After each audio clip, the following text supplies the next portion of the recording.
Driveshaft assembly for Suzuki Celerio Gen 1 2009 to 2014 automatic transmission. Suzuki genuine parts at ito ang part number. So iba ang driveshaft assembly para sa manual transmission na may ABS at without ABS. So ito ay sa automatic. So may with ABS na to. Kaya sa dulo nito, may kita nyo dito sa outer ay may reluctor ring.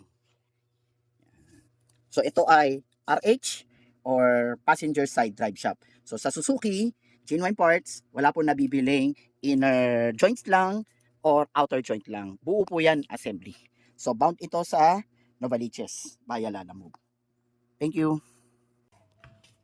Thank you boss. Ingat.